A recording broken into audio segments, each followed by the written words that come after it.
भारत में रहते हैं और यूपीएससी में कंपलसरी हिंदी में हर साल फेल हो जाते हैं क्योंकि उनको हिंदी आती नहीं है बिल्कुल भी। तो फिर हम मजाक में कहते हैं कि इनको हिंदी नहीं आता है, तो उनको ठीक बात है, उनको इसमें उनकी गलती नहीं है, उनको परिवार ऐसा मिला, माहौल ऐसा मिला, उनको भाषा तो समाज से आती है ना। आपको वैसा माहौल नहीं मिलेगा तो भाषा कैसे आ जाएगी। इंग्लैंड का गधे से गधा बच्चा भी अंग्रेजी बोलता है, तो अंग्रेजी में ऐसी कौन सी खास बात है। माहौल मिलता है, जिसको माहौल मिलेगा बोल लेगा, उसमें कौन सी बड़ी बात। आज के दौर में यदि आप अंग्रेजी बोलते हैं तो हिंदी वाले की तुलना में आपका सम्मान ज्यादा हो जाता है, जबकि आपने ऐसा कुछ किया नहीं उसके लिए, आपने केवल एक भाषा बोली है। और भाषा बोलने ऐसी कौन सी बड़ी बात है, कोई भी बोल सकता है भाषा, तो है ना। लेकिन मामला इतना नहीं है। अगर आप अपने गांव जाएंगे जहां कोई अंग्रेजी नहीं बोलता, वहां जो शुद्ध हिंदी बोलेगा वो वहां की बोली बोलने वालों की तुलना में ज्यादा सम्मान का अधिकारी हो जाएगा। ये डिबेट अगले स्तर पर हिंदी बनाम बांग्ला में आ जाएगी। बंगाल में जाएंगे तो शुद्ध बांग्ला बनाम जो लोकल बांग्ला है उसके बीच में झगड़ा हो जाएगा। संस्कृत के जमाने में अगर आप कालिदास के नाटक पढ़ें, कालिदास के नाटकों के बारे में कहते हैं कि जो निम्न सामाजिक स्थिति के पात्र हैं वो अभ्रंश बोलते हैं और जो उच्च स्थिति के लोग हैं संस्कृत बोलते हैं। वहां संस्कृत और अभ्रंश के बीच में ये गैप है, स्टेटस का गैप है। जब भारत में मुगल शासन चल रहा था, फारसी बोलने वाले ऊंचे समझे जाते थे और जो हिंदुस्तानी बोल रहे थे वो नीचे समझे जाते थे। किसी भी समाज में भाषा स्तरीकरण का, स्ट्रेटिफिकेशन का एक माध्यम बनती है। इसको आप रोक नहीं पाएंगे चाहे कुछ भी कर ले, ये तो होगा। 4 कोस पे बदले पानी, 8 कोस पे बानी, बहुत प्रसिद्ध मुहावरा है और ये केवल भारत में नहीं। मैं इंग्लैंड या अमेरिका जब यात्रा पे गया तो वहां अच्छे से दिखता है कि 2 शहरों के बीच की अंग्रेजी में ठीक ठाक अंतर आ जाता है। उसमें भी स्टैंडर्ड का अंतर आता है कि ये तो लिवरपूल की इंग्लिश बोल रहा है, हम तो लंदन की इंग्लिश बोलते हैं, वहां भी ये सब चलता है। ठीक, तो पहली बात तो ये हुई। दूसरी बात यह कि क्या अंग्रेजी और हिंदी माध्यम के बच्चों में कोई अंतर होता है, क्योंकि अब हम दोनों भाषाओं में काम करते हैं। हमने पहले तो करीब 17-18 साल केवल हिंदी में काम किया, पिछले 4-5 साल से हमने अंग्रेजी में काम किया। वेबसाइट से शुरू किया, फिर मैगजीन पे किया, फिर यूट्यूब चैनल पे किया, फिर क्लासेस शुरू की। और अच्छी बात है कि अंग्रेजी में जितनी हमें उम्मीद थी उससे बहुत ज़्यादा भरोसा बच्चों ने हम पे जताया और हम पूरी कोशिश कर रहे हैं कि उनका भरोसा बिल्कुल भी दरकने ना पाए, टूटने ना पाए। हम बड़े कृत संकल्प हैं इस मामले में।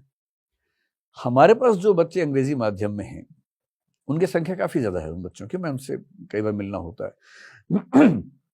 देखिए, अंग्रेजी जानने वाले भारत में कितने तरह के लोग हैं। कुछ हैं जो अंग्रेजी में सोचते भी हैं, अंग्रेजी में इमोशनल भी होते हैं, अंग्रेजी बोलते भी हैं, अंग्रेजी लिखते भी हैं। ऐसी आबादी देश में मुश्किल से 1% के आसपास होगी। वो लोग हैं जिनके माता पिता भी अंग्रेजी बोलने वाले हैं, उनकी अगली पीढ़ी के बच्चे अंग्रेजी के कॉन्वेंट स्कूल में गए, वो अपने बच्चों को डांटते भी अंग्रेजी में हैं, घर के अंदर इमोशनल बातें भी अंग्रेजी में करते हैं, सब्जियों के नाम भी अंग्रेजी में बोलते हैं। वो एकदम ठेठ अंग्रेज लोग हैं जो गलती से भारत में पैदा हो गए। वो दरअसल उनकी मानसिक नागरिकता यूके या अमेरिका की है, दैहिक नागरिकता भारत की है, पासपोर्ट भारत का है, लेकिन वो दरअसल अंग्रेज लोग हैं जिनको भारत की भाषा नहीं आती। मेरा ऐसा 1-2 लोगों से आज तक सामना हुआ है। भारत में रहते हैं और यूपीएससी में कंपलसरी हिंदी में हर साल फेल हो जाते हैं क्योंकि उनको हिंदी आती नहीं है बिल्कुल भी। तो फिर हम मजाक में कहते हैं कि इनको हिंदी नहीं आता है, तो उनको ठीक बात है, उनको इसमें उनकी गलती नहीं है, उनको परिवार ऐसा मिला, माहौल ऐसा मिला, उनको भाषा तो समाज से आती है ना। आपको वैसा माहौल नहीं मिलेगा तो भाषा कैसे आ जाएगी। इंग्लैंड का गधे से गधा बच्चा भी अंग्रेजी बोलता है, तो अंग्रेजी में ऐसी कौन सी खास बात है। माहौल मिलता है, जिसको माहौल मिलेगा बोल लेगा, उसमें कौन सी बड़ी बात है। दूसरा समाज हिंदी या भारत में ऐसा है जिसके लिए अंग्रेजी ज्ञान की भाषा है। जैसे मैं जब स्कूल में था, अंग्रेजी माध्यम पहली बार शुरू हुआ, मैं भी शौक में चला गया, फिर फेल हुआ तो वापस आ गया हिंदी माध्यम में। इंग्लिश आती नहीं थी, इंग्लिश मीडियम में कैसे काम चलता मेरा। लेकिन जो बच्चे हमारे स्कूल में अच्छे पढ़ने वाले बच्चे थे अंग्रेजी माध्यम वाले, वही बात हिंदी में करते थे। बात करना, प्यार मोहब्बत की बात करना, दुश्मनी की बात करना, गाली गलौज करना, सब हिंदी में करते थे। केवल साइंस पढ़ते हुए अंग्रेजी में नोट्स बनाते थे, अंग्रेजी में याद करते थे, समझते हिंदी में थे क्लास में, इंग्लिश में नोट्स बनाते थे, इंग्लिश में लिख के आ जाते थे। इसको इंग्लिश मीडियम कहते थे हमारे स्कूल में। अभी यूपीएससी में इंग्लिश मीडियम ऐसा ही होता है। आपको आश्चर्य होगा कि इंग्लिश मीडियम में जो यूपीएससी की संस्थाएं हैं, दिल्ली की बात मैं करूं, अगर आप पूरा अंग्रेजी बोल दे, जब मैंने पहली क्लास ली इंग्लिश मीडियम में तो मैंने पूरी क्लास इंग्लिश में ली, मतलब मैं इंग्लिश में भी लगभग बराबर सहज रहता हूं। तो बच्चों ने शिकायत कर दी, मुझे ही मतलब। मैंने कहा क्या हुआ?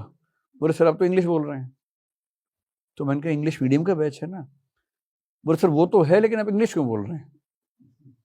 बोले मतलब इंग्लिश का तड़का लगाते रहिए, लेकिन थोड़ा समझ तो आए ठीक से। तो फिर हमने एक अनुपात फिक्स किया कि भाई 60-40 चलाएंगे, 60 इंग्लिश 40 हिंदी।